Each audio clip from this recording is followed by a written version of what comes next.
Well, first up, the action on Dalal Street, where the markets today did take a sharp knock and the benchmark indices wiped out the gains that they'd seen for the entire week. So the Nifty finally tumbling about 200 points, ending below the 200-day moving average, barely holding on to 10,750. The Sensex down 700 points for the day. So that was the story for the equity markets, finally mirroring what we're seeing across the globe. Meanwhile, on Mint Street, the rupee weakened versus the dollar. It ended at 71.15. The weakness was seen as the dollar gathered strength versus a basket of major currencies. Remember, we've seen a fair degree of volatility. Yesterday, it had slipped below the 70 mark. It had appreciated, and today back up above 70. That's the dollar rupee for you.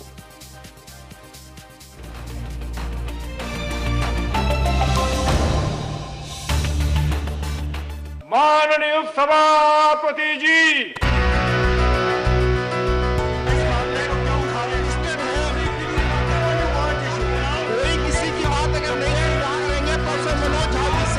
बीस दिसंबर को वही order repeat हुआ है जो 2009 से आपकी सरकार के समय से आज तक चला आ रहा है. If anybody is going to monitor the computers, including your computer, that is an Orwellian state.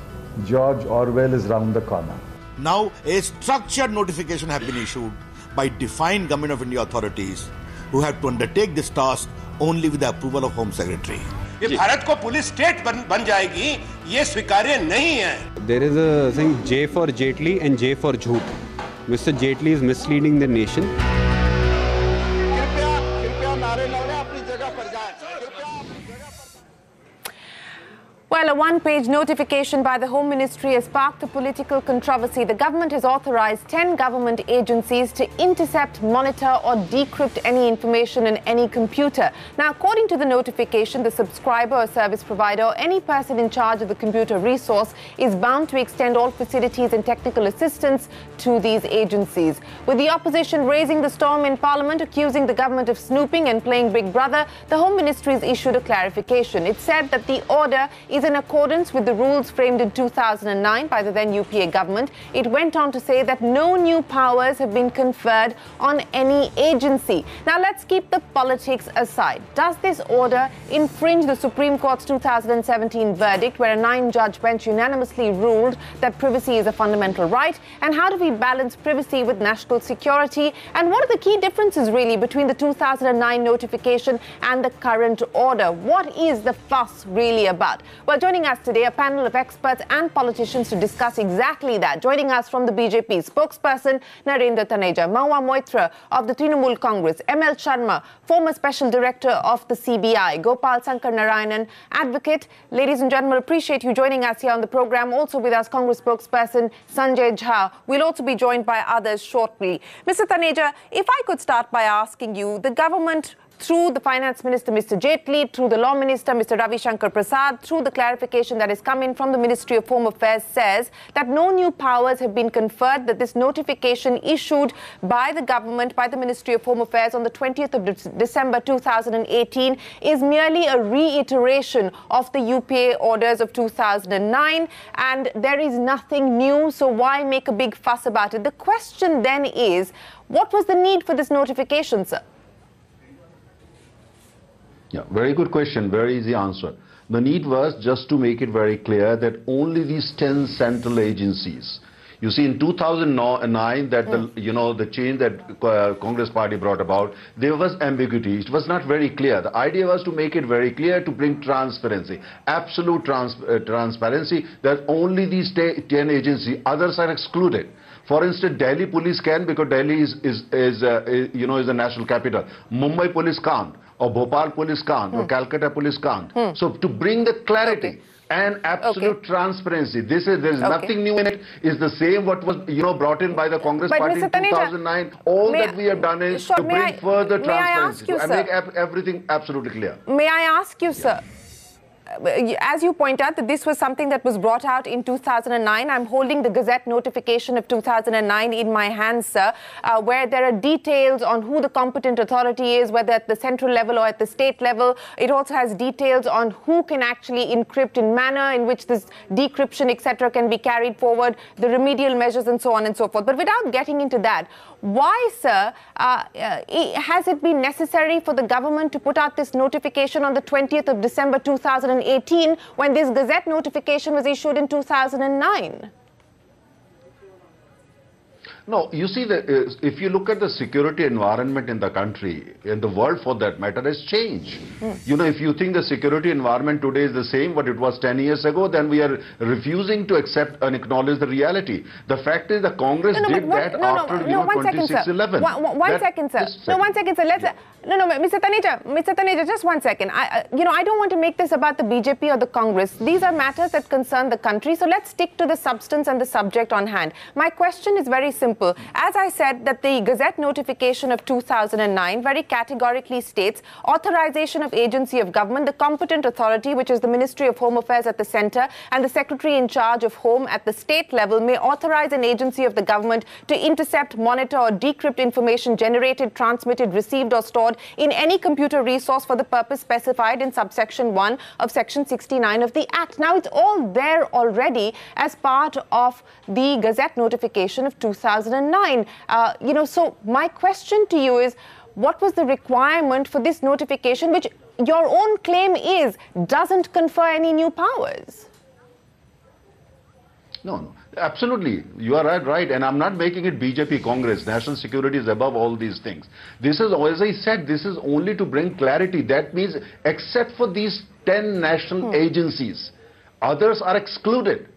Just to make it very clear, the government and the Home Ministry of Home Affairs, they must have gone through, it must be based on some experience. As I said, when it comes to national security, it's above all this tutu meme politics or Congress BJP politics. And this has to be based on the feedback that the security agencies get, plus the experience of other democracy. And because, I don't know to bring BJP Congress, but the fact is that Congress did exchange notes with the US, and there was certain model called PRISM, and that was also studied. So this is a kind of, ongoing thing. And we'll keep on upgrading, and whosoever in power will keep on increasing, improving it, because the national security is paramount. Okay, I'm again not clear what you mean when you say you have tried to improve on it if there have actually been no new powers that have been conferred. But I'll take that point later. No need to give Let me go across to Sanjay Jha of the Congress Party. There is no need to give new powers. Just to bring clarity. Hence my question. Okay, to bring abundant clarity. Sanjay Jha, what is the fuss all about? The PIB clarification that's come in from the Ministry of Home Affairs says this notification does not confer any new powers. Adequate safeguards are provided in the IT Act of 2000. Similar provisions and procedures already exist in the Telegraph Act along with identical safeguards. The present notification is analogous to the authorization issued under the Telegraph Act. The entire process is also subject to a robust review mechanism in case of the Telegraph Act. What is the fuss about? Well, there are a couple of points, Shireen. One, you have to look at it from the point of view that over the last couple of months, you have had a verdict given by the Supreme Court on the right to privacy. And that, therefore, gets enshrined in law. And, end of day, we have to kind of be very contemporary in terms of acts passed and what the judgments now tell. Now, the truth is that if you look at the political intentions of this government, you tend to get worried. For example, this is the same government that went to the Supreme Court and said that we don't have a right to privacy as a fundamental right. In fact, we don't even have a right to our bodies. So that tells you where this government is clearly coming from. Now, you have a situation today where a journalist is actually jailed for a year under the National Security Act for being critical of a government in Manipur. We all know that this government is not releasing data on how many journalists have been killed. So there is an issue in terms of freedom of expression for the media. And there are innumerable examples of how freedom of expression has been throttled. If you call this government, if you criticize this government, you are branded as an anti-national. By the way, this government looks at it. All of us can have our computers and our smartphones checked because we are a threat to national security. Sanjay, one second. The national security is the ultimate bogey to come and look into your private life.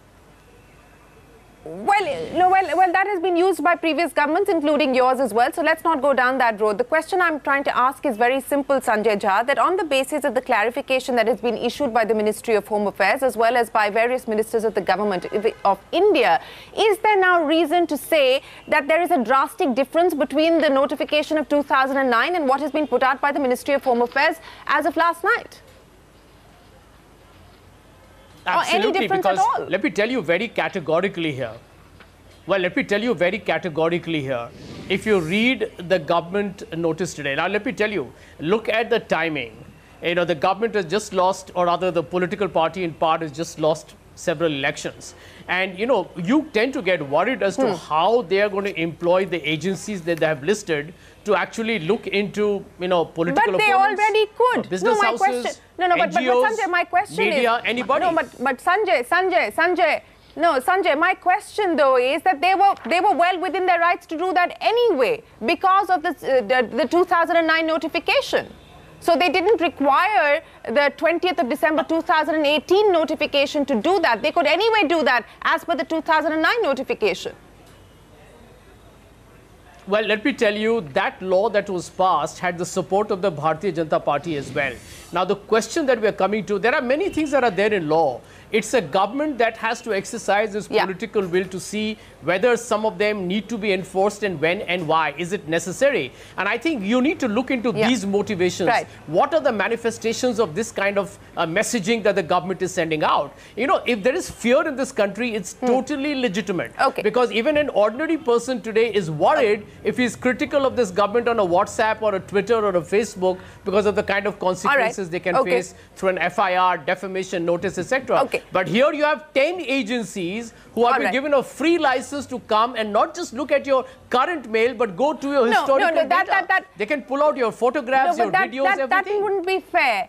That wouldn't be a fair assertion to make that they've been given a free license, because the process of how they can go about that is pretty much the same as per the clarification. I'm going by the clarification that's been issued by the Ministry of Home Affairs. They're saying that as per Section 69 and the various rules under Section 69, the process remains the same. Mahua Moitra, I'd like to come to you now because, you know, you've actually moved the Supreme Court previously on a matter related to the social media hubs that the government was planning to set up.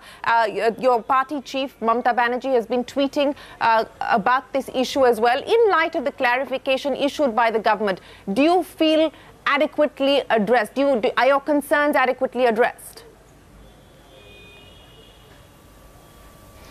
No, not at all, Shireen. If you see the initial writ that I had filed in the Supreme Court, and that was when the Information and Broadcasting Ministry had floated a tender on the social media hub, which was basically an attempt on the part of the government to employ a private agency to go in and excuse me, sorry, please, hello. Yeah. They were going to employ a private security agency to come in and basically go into snoop into people's mails. So when we went in, we filed the writ, the Attorney General, Government of India, stood up in court and said that we are withdrawing this. While he was standing up in court and saying this on the Friday, as he was saying it in court, saying that we are withdrawing it, the Aadhaar Authority of India, the Unique Identification Authority of India, was floating the exact same tender via the back door. So one arm of the government says we're withdrawing it, the other arm was trying to do it. That case is still ongoing, and I have filed a new affidavit that's coming up. So you see, this government has made up its mind that it will inflict surveillance on its citizens. Justice Chandrachud said this is turning into a surveillance state. Now, if you look at, there is a basic difference between what of the law that was already there and this new notification which has come out. The first thing is, when you see in the notification itself, it's under the Telegraph Act, it's under the IT Act, it's not under the Telegraph Act. So there's a certain vagueness there. The second thing is, it says any information, and the third thing is, there is no presumption of criminality required for them to be able to do this. That's a very important thing. There is no presumption of criminality, like in the case of Aadhaar, where they bought in the PMLA, where they bought in via the PMLA, saying your bank accounts have to be linked to Aadhaar, assuming that we are all money launderers. So that's the same thing, same logic that they're using here. They are basically saying that there's no criminality required. And if you see national security, the Central Board of Direct Taxes is also one of the 10 agencies that has been empowered. As far as I can tell, I can see if the RAW and the NIA are one of the 10 agencies, but why the Central Board of Direct Taxes? How is that linked to the vital purpose of national security? This is just a ploy to snoop before the elections. That's all it is. All right, Gopal Sankar Narayan, let me bring you into this conversation. The politicians will continue to slug it out in Parliament and outside of that. But let's talk about what this means in terms of law. Gopal, on the back of what you've seen in the December 20th, 2018 notification, its alignment with the 2009 notification and the clarification that's come in, what is your own assessment of whether we are headed towards a surveillance state, an Orwellian state, and whether there are any stark differences between what the government is saying now and what the government has previously said? So let me just explain, because I think there's a little bit of confusion about how this rests. In 2000, the Information Technology Act was enacted, which brought in Section 69. In 2009, 69 merely provides that the government, through an authority, could, in certain circumstances, and these are all circumstances which are provided in Article 19 of the Constitution, which are restraints on free speech. These are with reference to national security, public order, incitement to an offense, etc. In any of those situations, the governmental authority or the delegate could step in and ensure that a computer resource or the information stored on the computer resource can be monitored, looked at, etc. Now in 2009, because guidelines were necessary for it, rules were enacted. So you have the act, below that you have the rules. So in 2009, 9 years later, they came out with the rules which are supposed to provide a detailed set of safeguards. Now one of those rules, Rule 4, says that the person who is to be identified, who will go out and start doing that interference with information which is kept on a computer resource on behalf of the government, is one who will be notified. Now that notification is the one we're talking about now, which has come on December 20th, which has come 9 years later. The governments believe, I think, in 9-year intervals to try and implement a law you made in 2000. Now the problem with this is, if you see the agencies which are mentioned there, and this has been part of a larger debate which you, Shireen, and others have always been talking about, is how much governmental interference or control are there on all those agencies. Now remember two important things. One is the second point that Mahua made about the word any information. So if you claim that you are going to seize a person's computer resource and say that I want to find, say, pornography on it, I find that there might be fears of that. You can go in and not look only for pornography, but look for anything else as well. Now that is not the mandate of Section 69. Section 69 is very specific for the purposes, so you can only go in and look for that one information that you were looking for. The second is computer resource is very widely defined in the Information Technology Act. So your mobile phone in your pocket is a computer resource. So tomorrow, what this can lead to is that they can walk up to you in the street and say, Shireen Band, we want your mobile phone. And if you say no, you can face up to 7 years in imprisonment. This is a huge, stark provision of law, which has today been given teeth by the central government, saying these are the 10 agencies who can knock on your door or stop you in the street or in your car and take away your computer resource. So for me, it's a huge invasion, and it is definitely heading us towards an Orwellian world. So let me get Narendra Taneja to respond to that. You heard the politicians, Narendra Taneja. Here is somebody who understands law telling you that this is a stark difference. You have operationalized, given teeth to what was provided earlier in the law, which anyway has had its own ambiguities. And this business of going after people for any information as opposed to information that is specific to national security, as well as authorizing these agencies to virtually go after anyone they should choose to do so. You are now headed towards an Orwellian and a surveillance state. Respond to Gopal Sankar Narayanan. You see, what Mr. Gopal Narayan is saying is just very fictional. It's misleading. Is basically to create, is fear-mongering, nothing else. If, Shireen, you are in a mall, you think anybody can walk in and say, okay, present your mobile to me and I'm going to do this and that. For everything, the agency requires a written permission from the Secretary of the Ministry of Home Affairs. And for any signature, before the Secretary Ministry of Home would put his signature, there's an entire process. It's not that you walk in, a peon walks in and he puts his signature. This shows a complete ignorance of the gentleman that how the government functions. How the government functions here in Delhi. It shows that he knows the law, but he doesn't know how it functions. So it's basically based on complete ignorance. Number two, no, you have to allow me. You have to allow me. You see, you saw Mr. Sanjay Jha. Go ahead. He struggled all the way. He couldn't answer your question. He couldn't answer his 0.1. He struggled. Or rhetorics, all this and all that. Because there is no answer. The fact is, this is for the national security. And if somebody says that we don't need to do anything in terms of national security because I have my interpretation of this law or privacy, then it's a different story. For any agency, even CBI or intelligence, any agency, if they are going to touch your computer, your mobile, they need written permission from Secretary of Home Affairs. And this is not something very easy to get unless you have valid reasons, because everything goes down in writing and goes into archive eventually. Okay.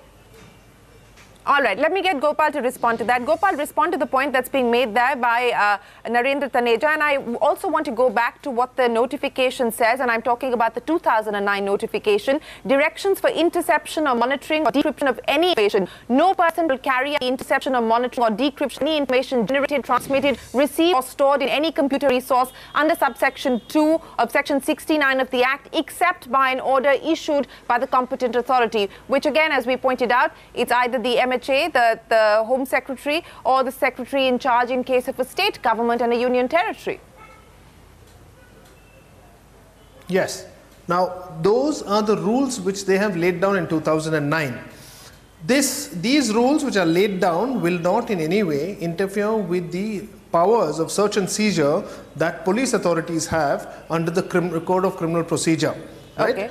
Now, this Mr. Taneja may have issues with this being called scaremongering, but we have personal experience as a lawyer, I can tell you, of people knocking on your doors, of people doing things with reference to search and seizure by using powers which they have. The police have the powers under the Criminal Procedure Code to come up to you in a mall and take your telephone from you because they claim it is part of an investigation. There is no way you're going to be able to establish that this is not part of an investigation that they are going into. Suppose they say that, look, in the media we have heard stories of people taking cash for stories and we're investigating that story. Give us your phone, we have a reason to believe that you might have information which is incriminating.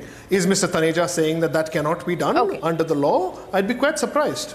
No, yeah, but Gopal, the simple point that I'm trying to make is, was that option not available to the investigative agencies or any of these 10 agencies before the 20th of December? Not before the 20th of December.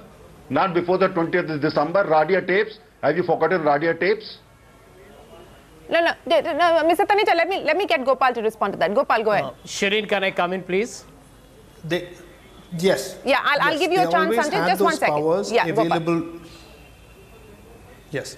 They always had those powers available with them. The problem is this, that if that power, if the information that you sought to share was being withheld by you without this provision having been activated, you could not have criminal charges brought against you. Today, if you withhold that information, you get a 7-year prison sentence.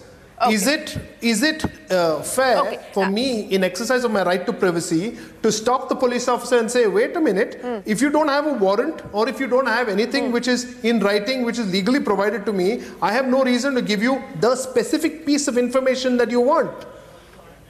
At risk of going to jail for 7 years. Let me bring in... let me bring in another legal expert into this conversation because, you know, we're trying to understand, this is an important issue. We don't want to make this a tutu meme. We're trying to understand what the issues at hand are. Napinai, you heard what Gopal had to say there. Would you agree with what Gopal is pointing out to the concerns that he has red flagged? Shireen, there are a couple of issues in what Gopal is pointing out and what has been discussed so far. The first part of it is that, in fact, there is a WhatsApp message that has been doing the rounds for the last several years about how anybody can look into your computers, your phones, etc. And I can tell you, just like the abuse of any provision of law, this WhatsApp message is also apolitical. It names both parties. So there is nothing political about somebody wanting to impose a surveillance state. I'm sure it is prevalent across the board. As a citizen, as a practitioner, I would not want that, definitely. I wouldn't want a surveillance state. Is this order really creating a surveillance state or emphasizing it or increasing the possibility of a surveillance state? I don't really think so. I think it's more about the interpretation of it, and that interpretation is layered possibly to suit each person's perception. My take on this is very simple. That the 69 provision was already there, and just one correction on what Gopal Krishnan said, this is not the provision from 2000. 2000 we had section 69, it went through modifications in 2008, amendments, and therefore the rules for the amended section 2008 came in 2009, and only from the time the rules came in, it became effective. He is correct, of course, to say that this GO has come out 9 years later, but this is for the amended provision. Interestingly, in the amendment, 69, 69A and 69B were brought in, and 69A was subjected to judicial scrutiny by the Supreme Court in Shreya Singh's case, which struck down 66A. But it upheld 69A, saying that the checks and balances are sufficient to ensure the constitutionality of the provision. If you look at 69 pari passu with 69A, I'm not for a moment, again, I wouldn't want somebody to walk up to me and say, I want to look at your phone or I want to look at your computer. I don't think any of us want that. But I'm just interpreting the law as it stands today, and this is where we are today. We have a law which says that the central or state authorities can, intercept, monitor or decrypt or call for it to be done. They can appoint agencies for doing that, and those agencies can do it only with reasonable cause, and that reasonable cause has to be in writing and it is subjected to review, and finally the data that is collected is also subject to be destroyed. So there are very clear checks and balances set out. That the GO sets out specific names, and whether that goes beyond the one other check and balance in the provision, which is that it limits the application only to the exceptions under Article 19(2) of the Indian Constitution. So if that checks and balance or whatever the information that they are seeking, if it falls within the exceptions of Article 19(2), that would be valid. If it goes beyond that, then it is obviously in excess of the authority that has been given. I feel the order just lacks in specifically saying that whatever they are saying about naming the agencies is still subject to the checks and balance under subclause 2 of the provision. But that's to be read into it. It's tried to have to say that. Let me bring in Mr. M.L. Sharma here. Mr. Sharma, you've seen what 2009, the Gazette notification says, what the law currently says, and you've seen, I'm assuming you've seen the MHA notification today. What, to your mind, could be the intent here by listing down these 10 agencies? The government is saying all we've done is we've clarified, we've listed down the 10 agencies, but I would imagine those are the 10 agencies that were responsible for intercepting and decrypting information so far anyway. So what do you make of this?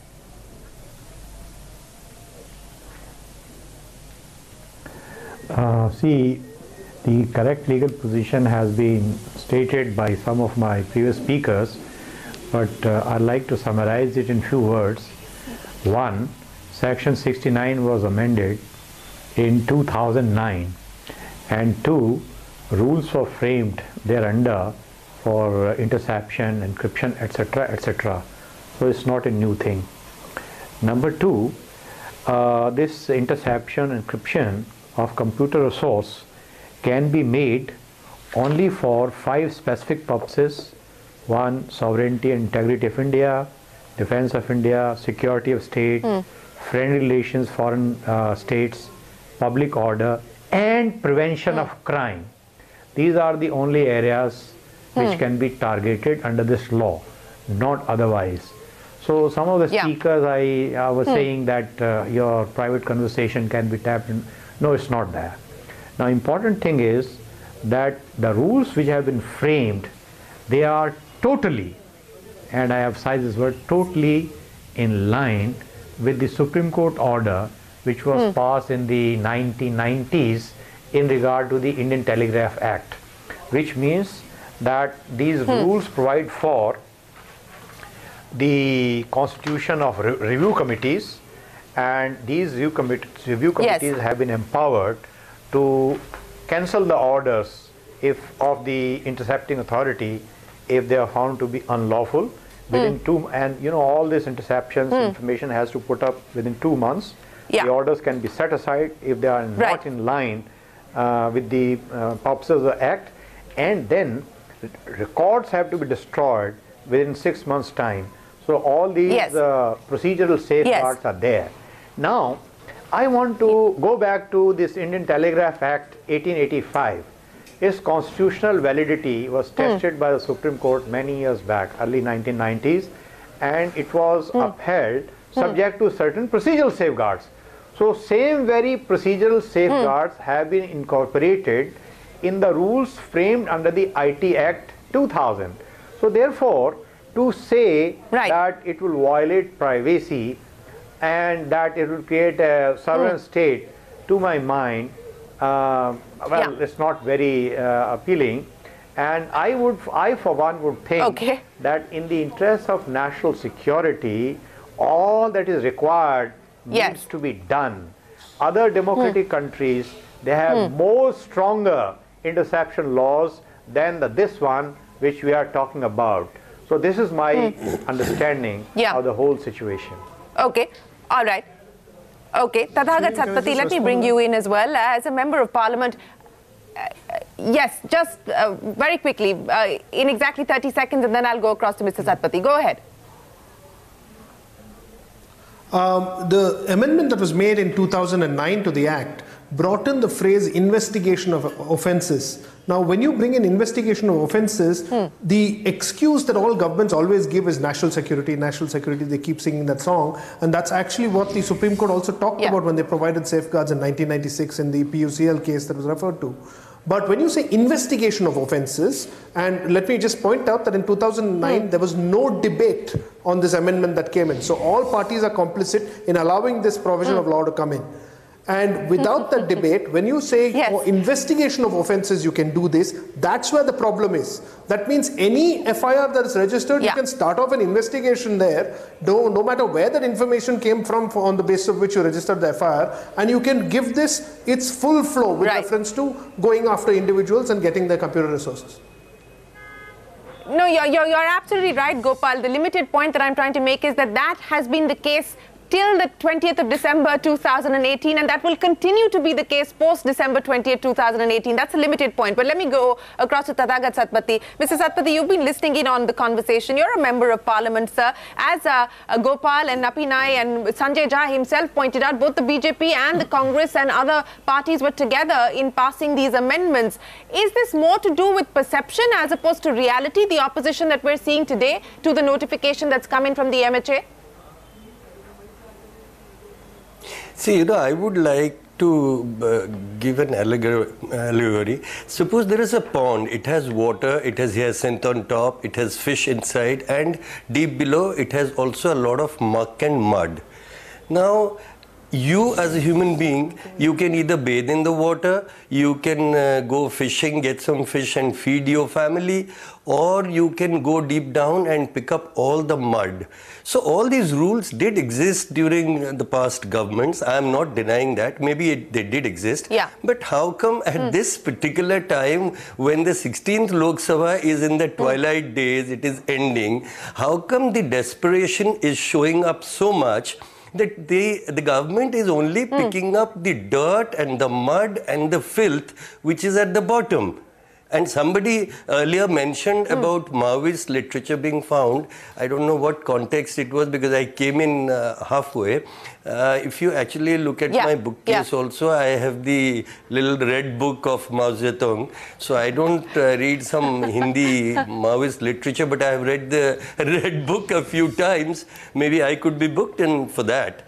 So what I'm saying is, this is a sign of desperation of the government, because I also don't understand why should Delhi police, CBI, these are not intel outfits, you know, IB, RAW, they are of a different nature. IB is home intelligence, RAW is supposedly external intelligence. How come we are putting all of them into one cauldron and making a mess? So today, will Delhi police have the powers to go beyond Delhi and seize something in Jammu Kashmir or Bhubaneswar or Madras or Bombay? Or will they not have the power? If they are following up a case, can they do that? Can they not do that? So many questions come up. You know, so I think these people are just raking up the dirt and the mud. Okay, you know, you believe that this is a desperate attempt on the part of the BJP, but the larger issue, sir, and I would imagine that this is an issue that parliamentarians need to take up, which is the larger issue of surveillance reforms, and that is required, especially in light of what we've seen happen with the changes in technology, with the Supreme Court right to privacy judgment, etc. Why can't we have a serious and meaningful conversation on surveillance reforms as opposed to flinging mud at each other on a law that has existed before the 20th of December 2018 and will continue to exist after the 20th of December 2018 as well, Mr. Satpathy? No one's talking about the need for surveillance reform. Did you notice the timing? This order was issued late last night, when the Parliament is disturbed, when the courts are going for a vacation. Everything is so well synchronized that even when on the 27th the Lok Sabha sits, the first thing that will obviously come up would probably be Rafale and triple talaq and issues like that. So this is being purposefully done. The timing is being taken care of, has been taken care of, so that you do not get a discussion in progress and you do not have time for parties to put in 193. So you're saying that this is a distraction? Calling attention. So you're saying that this is a distraction, it's a diversion? No, this is not a diversion. This is the real evil act, and the diversion is the other discussions that are coming up. Those are the diversion. This is the real evil act. This is something that is being done with the malintention of getting knowledge of what others are planning, what the opposition or the non-government side is thinking of, accessing all knowledge, all data from everybody else. So this is a big machination, I think. We have just only seen the tip of it. It will take some more time to unearth what exactly they are planning to do. And it will come up. I don't think they can keep it hidden for long. But see, another point is, suppose they say that the Congress did all this. Yes, the Congress also had done GST. The Congress also had done Aadhaar. But they did not push through because they realized that that is going to damage them. It's going to damage the country, not their political interests alone. But these people were so greedy for power that they did all the evil that the Congress had done. The people of India had thrown the Congress out because of their bad intentions. And by giving the Congress as an excuse does not justify the same bad done by these people. You know, Narendra Taneja, I come back to the point that I raised at the start of the program, sir, and that's the point that's being made by Mahua Moitra, Sanjay Jha, Tathagat Satpathy and others on the program, that if there has been no new powers conferred, if you're saying that only ambiguity on which of the agencies that can do the interception has been made clear by this notification, why this timing, sir? This is 2009, we're in 2018. What was the need to do this on the 20th of December? That's the question that people are asking. What was the trigger for this new notification? Has there been something that's happened to trigger this notification? Or is it a distraction, as Tathagat Satpathy calls it? No, Mr. Satpathy, I mean, I admire his creativity. I mean, look at it. He took from nowhere and practically wrote a novel against the BJP. I mean, creatively, admire it. Really great. He should be writing novels, not be in politics.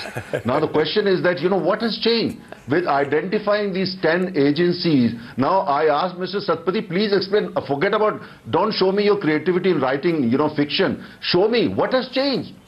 You can come and give a lecture against BJP. I mean, you are just, I don't know what's happening. You see, the point is, what has changed? Only some state elections, that's all. All that you have done is, all the government has done is identify these 10 agencies in order to do away with the ambiguity, so that there is transparency, there is more clarity. Mahua Moitra, I know you need to go. Final comments from you. Is this a matter that you intend to take up in court, as you did with the social media hubs? So yes, I said we have fought them, we are fighting them on every single thing that they're trying to do, and we are going to fight them on this as well. They went via the back door and filed and floated a second tender. I filed a writ even then, so we will definitely explore all legal options. But apart from legal options, we are going to fight them politically on the streets every day, the way we have been doing, and we will not rest till these people are removed from the face of the, I would say, this kind of surveillance. That's the reality. All right. This kind of surveillance. Okay, Mr. Taneja, I'm coming back to you, please. Okay, Shireen, you need to control the thing better, Shireen. It's impossible. Yes, go ahead. I think it is. We will do whatever is necessary. We will do whatever is necessary legally and politically to fight this kind of illegal snooping, and we are very sure that we will emerge victorious from this. We are not going to give up. So they can try whatever way they like, but we are here and we are watching. All right. Sanjay Jha, very quickly, closing comments from you. Shireen, I've got a live example for you in terms of what happens when a state becomes a police state. Now, we have organized tomorrow a discussion on a book launch of Kanhaiya Kumar's book, From Bihar to Tihar. And my organizers have just been told this evening by the Mumbai police that, this will create a law and order problem, and we request you to cancel the event. And we are asking, how is it a law and order problem? We are in Mumbai, the chief minister resides in the city, and how is a young man coming to talk about a book launch with a select audience going to be a law and order problem? This is exactly the point. You see, when you enact a law like this, the way it is, kind of example prepared, the message is really not to just you and me. It targets the Adivasis, it will target the minorities, it will target those who are vulnerable, who don't know the law, who don't have lawyers to fight the case for them. And before long, they are in jail, they become an under trial. I mean, that is the biggest worry. And last point, look at one of the institutions mentioned as a CBI, and we all know today how CBI is a tool of political vendetta against this government. Look at the issue before the Supreme Court, and you know that the CBI has become a hotbed of political conspiracy and brutal exploitation. Is this what the common man should be subjected to? That's what we need to ask ourselves. Okay. All right, Mr. Satpathy, two messages that come through from what we've heard from people on this panel so far. One is that perhaps, in a way, merely by reiterating what is already the stated position as per law, the government is trying to put the fear of God in people. And secondly, by listing down the 10 agencies as per the 20th December notification, it's providing a cover, it's providing a shield to these agencies to do what they may like to do. Since I have already written the novel, I'll make this a short story.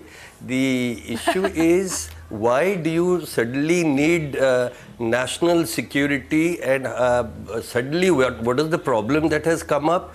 Are the people aware of it? Because finally the taxpayer is the master. You cannot do surveillance without court oversight or court control, or I would first say without parliamentary oversight or parliamentary control.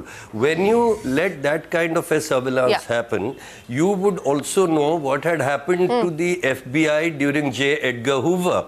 Who killed President Kennedy is still a question in the US. So we know worldwide democracies have suffered because some crazy people desperate for power who are unwilling to listen to anybody else, they try to cling to power and they use all the government machineries in the wrong manners. So history tells us that better be careful. In a democracy, nobody is permanent. If you think you are in power today, tomorrow you will be in the opposition. The same instrument, the same weapon will be used against you. So be very careful. Will be used against you. Do not misuse the machinery.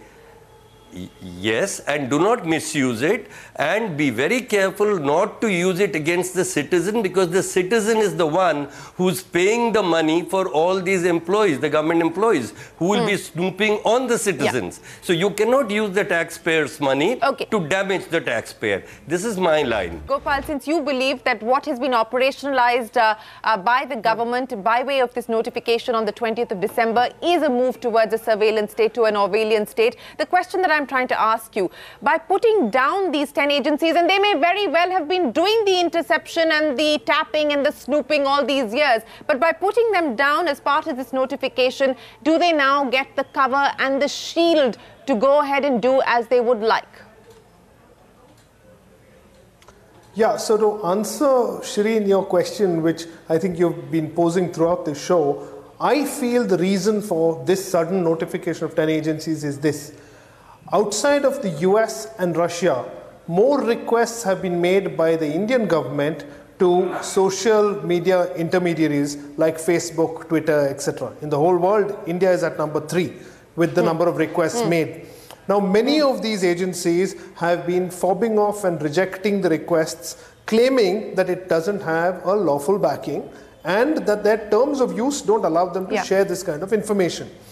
Now, the minute you notify these 10 agencies can then, under law, under those rules, make requests of the intermediaries, and if the intermediaries then refuse, then stringent action can be taken against them, including the penalties I alluded to earlier. So for me, I believe that is the trigger now, and you will see a lot of requests being made to the social media intermediaries. So if you have a Twitter, Instagram, Facebook account, it's best to suspend it for a while. The second is Mr. Sanjay Jha's point, saying that this draconian law came in. That's odd, because that law came in at the hands of his party. What I think is the message that should go out to all these politicians who keep fighting among themselves is this, that whenever you bring in an instrument of law to use it to muzzle the opposition, remember one day you will be sitting with the boot on the other foot and it will be used against you. The only people who get hurt in the process are us, the people of India. So I think it's best that they shelve these instruments that they use, including the agencies that they command at various points of time, which are in the list of 10, and they start working for the people rather than using these instruments against each other. Napinai, on that point, that if you are, now more requests and India does rank very, very high when it comes to placing requests with the likes of Twitter, Facebook, etc. But now if you withhold, if the intermediaries choose to withhold the information, they can be acted against as per the provisions of the law. Does that now sort of make it amply clear? Is this, in a sense, putting the fear of God in them? And would you also say that, suspend your social media accounts, as Gopal is pointing out, for a while, there is clarity on this? How will this hold up in a court of law? You may want to consider suspending your social media accounts irrespective of this law, is what I would say. We all know what has happened with the various data breaches and the privacy violations otherwise too. But just, I've been trying to act like the jack in the box because I want, Gopal Krishnan kind of like stole a few of my lines, so to say. I was trying to point out the same thing. I realized they were asking the same question and probably were not receiving the answer. But I'm just going a little deeper. It's not just about the requests that have been put out to social media, it's also the reason for the request. Is it really political, and should we move away from the political dialogue that has been put forth here? I feel that probably it has a much larger issue here. You've had the very large issue of fake news in the market, which they have been trying to rein in. I think that again is an apolitical dialogue. You've had issues about child pornography and violent imagery of women and children being put online, and the inability of law enforcement agencies in getting sufficient, I would not say support, but sufficient as they perceive it, support from intermediaries for pulling it down. And you also have to remember we have now a US Cloud Act, which is much wider, as one of the speakers pointed out, which allows the US government to spy on anybody, anywhere in the world. So you have some precedents to look up to also. I want the three of you, and I don't want the politicians, but I want the three of you, Gopal, Napinai, and Mr. Sharma too. And you know, I'm getting messages with people saying that with this order, the government can peep into everything. The question I'm asking Napinai, with this order, can the government peep into everything, or could the government have peeped into everything even before this order? No and no. That's a very simple answer, because 69 does not allow you to peep into anything and everything you want. 69 did not allow the government or anybody to peep in without the checks and balances being processed. 69 does not allow you to peep without reasonable cause. Whether that reasonable cause clause is going to be misused and therefore used to peep is a different issue, as you rightly pointed out earlier.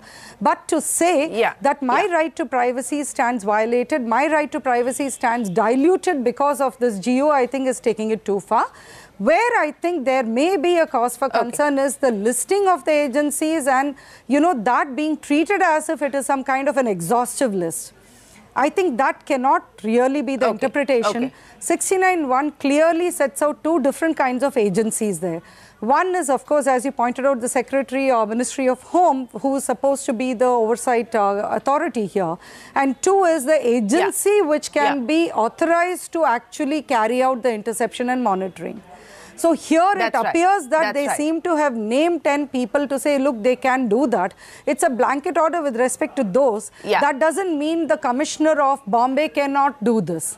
It's just that he will have to ask for and get a specific order to that effect. Well, but that order comes with the caveat that you cannot snoop on everybody for anything. It has to be with reasonable cause, and it has to comply with the very stringent limitations of Article 19(2), failing which it can be subjected to judicial review. With the caveat that laws, of course, can be misused and have been misused previously as well, but that is the law. But Gopal, just to point out what Napinai was saying, that just because they've listed out these 10 agencies doesn't mean that another agency outside of this list of 10 cannot get an order from the MHA or from the state and actually go forward with the interception. Does it preclude other agencies from carrying forward encryption, decryption, etc.? No, absolutely not. In fact, police investigation is part of the state list. So any of the state authorities, if they're investigating cases, will necessarily ask the competent authority, in this case the Secretary of Home, for permission to go ahead and monitor, intercept, decrypt as the case is. So no, it's not an exhaustive list. But what this list does is that it activates what I said earlier, the blanket right of these agencies now to take any kind of information like this at the risk of somebody going to prison, provided they follow all the procedures, at the risk. And for me, that's draconian. You cannot say that if I withhold that information, I will go to jail for 7 years. Well, for that, I feel that then 69 will have to be subjected to review, judicial review. That's what I would have to say then. To review. That's my point. I mean, Parliament is unlikely to run. That's what I said. At least that's what's happened so far. So exactly. But we will have to see whether this is in fact now taken up, just like 66A was struck down by the court, whether this is now going to be up for judicial challenge. Tathagat Satpathy, Gopal, Napilai, Mr. Sharma, Sanjay Jha, and Narendra Taneja. Appreciate you joining us here on CNBC TV18 to have a meaningful conversation on whether or not we are in the need of serious surveillance reforms and what these notifications of 2009 and 2018 mean for you and me as a citizen.